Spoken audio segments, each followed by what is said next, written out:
किसी जमाने में एक चोर था। वह बड़ा ही चतुर था। लोगों का कहना था कि वह आदमी की आंखों का काजल तक उड़ा सकता था। एक दिन उस चोर ने सोचा कि जब तक वह राजधानी में नहीं जाएगा और अपना करतब नहीं दिखाएगी, तब तक चोरों के बीच उसकी धाक नहीं जमेगी। ये सोचकर वह राजधानी की ओर रवाना हुआ और वहां पहुंचकर उसने ये देखने के लिए नगर का चक्कर लगाया कि कहां क्या कर सकता है।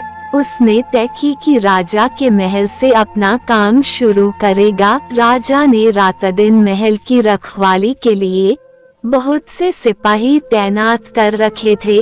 बिना पके गए परिंदा भी महल में नहीं घुस सकता था।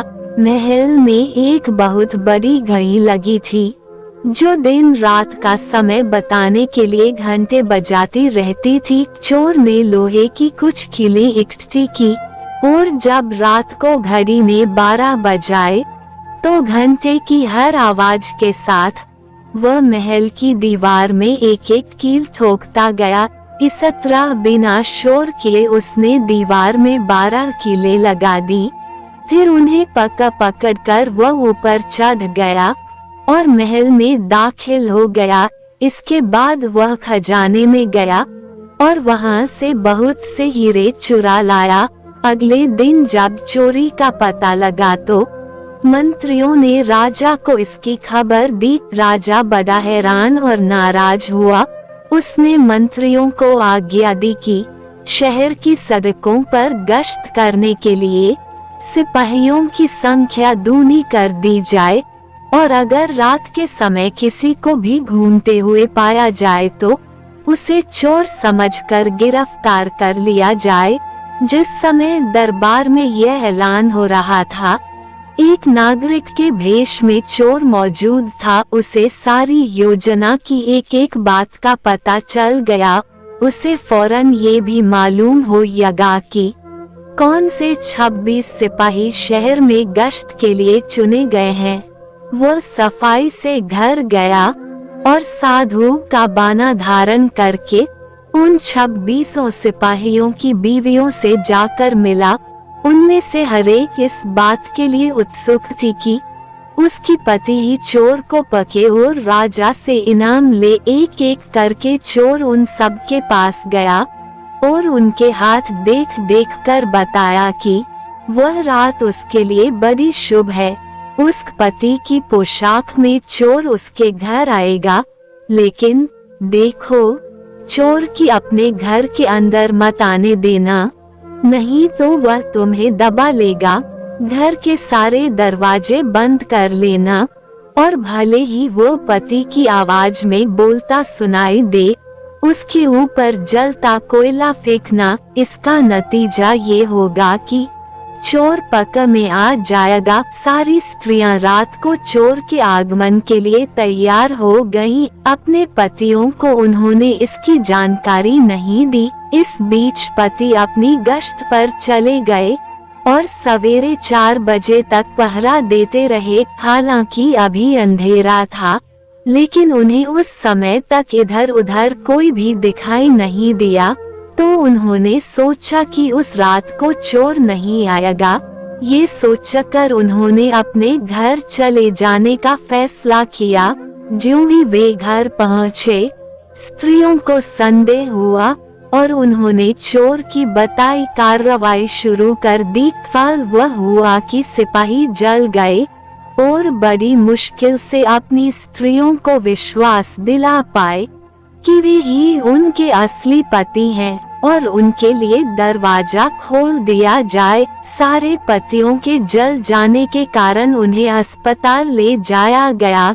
दूसरे दिन राजा दरबार में आया तो उसे सारा हाल सुनाया गया। सुनकर राजा बहुत चिंतित हुआ और उसने कोतवाल को आदेश दिया कि वह स्वयं जाकर चोर पकड़े। उस रात कोतवाल ने तैयार होकर शहर का पहरा देना शुरू किया।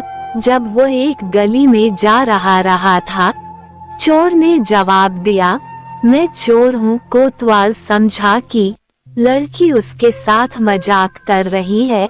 उसने कहा, मजाक छोड़ो और अगर तुम चोर हो तो मेरे साथ आओ, मैं तुम्हें काठ में डाल दूंगा। चोर बोला, ठीक है, इससे मेरा क्या बिगड़ेगा। और वह कोतवाल के साथ काठ डालने की जगह पर पहुंचा। वहां जाकर चोर ने कहा, कोतवाल साहब, इस काठ को आप इस्तेमाल कैसे किया करते हैं? मेहरबानी करके मुझे समझा दीजिए। कोतवाल ने कहा, तुम्हारा क्या भरोसा, मैं तुम्हें बताऊं और तुम भाग जाओ तो? चोर बोला, आपके बिना कहे मैंने अपने को आपके हवाले कर दिया है, मैं भाग क्यों जाऊंगा? कोतवाल उससे ये दिखाने के लिए राजी हो गया कि काठ कैसे डाला जाता है। जो ही उसने अपने हाथ पैर उसमें डाले कि चोर ने झट चाबी घुमाकर काठ का ताला बंद कर दिया और कोतवाल को राम राम करके चल दिया। जाड़े की रात थी। दिन निकलते निकलते कोतवाल मारे सर्दी के अधमरा हो गया। सवेरे जब सिपाही बाहर आने लगे तो उन्होंने देखा कि कोतवाल काठ में फंसे पड़े हैं। उन्होंने उनको उसमें से निकाला और अस्पताल ले गए। अगले दिन जब दरबार लगा तो राजा को रात का सारा किस्सा सुनाया गया। राजा इतना हैरान हुआ कि उसने उस रात चोर की निगरानी स्वयं करने का निश्चय किया। चोर उस समय दरबार में मौजूद था और सारी बातों को सुन रहा था। रात होने पर उसने साधु का भेष बनाया और नगर के सिरे पर एक पेड़ के नीचे धूनी जलाकर बैठ गया।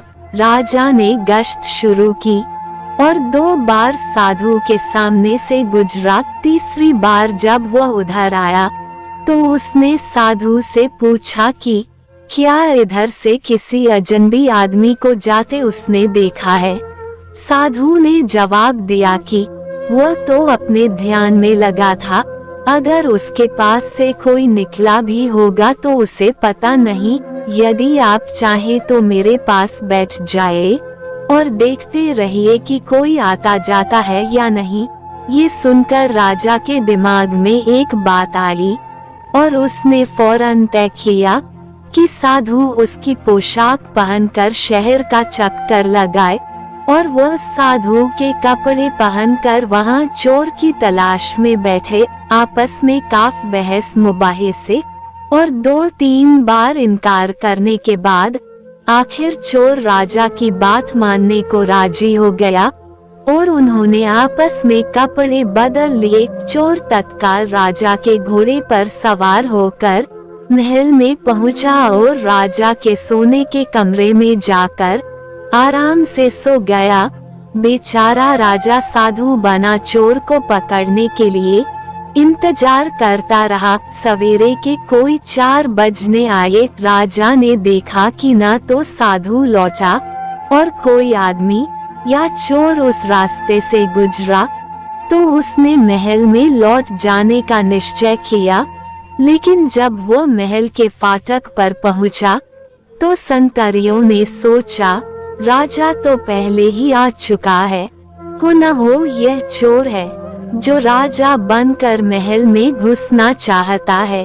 उन्होंने राजा को पकड़ लिया और काल कोठरी में डाल दिया। राजा ने शोर मचाया पर किसी ने भी उसकी बात न सुनी। दिन का उजाला होने पर काल कोठरी का पहरा देने वाले संतरी ने राजा का चेहरा पहचान लिया और मारे डर के थर थर कांपने लगा।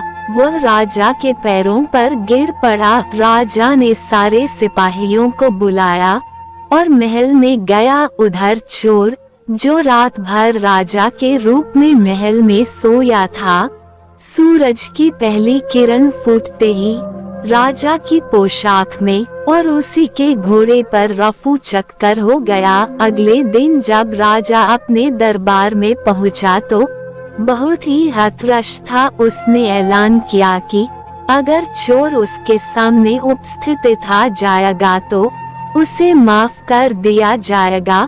और उसके खिलाफ कोई कार्रवाई नहीं की जाएगी, बल्कि उसकी चतुराई के लिए उसे इनाम भी मिलेगा। चोर वहां मौजूद था ही फौरन राजा के सामने आ गया और बोला, महाराज, मैं ही वह अपराधी हूँ। इसके सबूत में उसने राजा के महल से जो कुछ चुराया था वो सब सामने रख दिया, साथ ही राजा की पोशाक और उसका घोड़ा भी। राजा ने उसे गांव इनाम में दिए और वादा कराया कि वह आगे चोरी करना छोड़ देगा। इसके बाद से चोर खूब आनंद से रहने लगा। दोस्तों, कैसी लगी कहानी? कमेंट में अपनी राय जरूर दे। हमारे चैनल पर नहीं है तो सब्सक्राइब कर लो। धन्यवाद दोस्तों।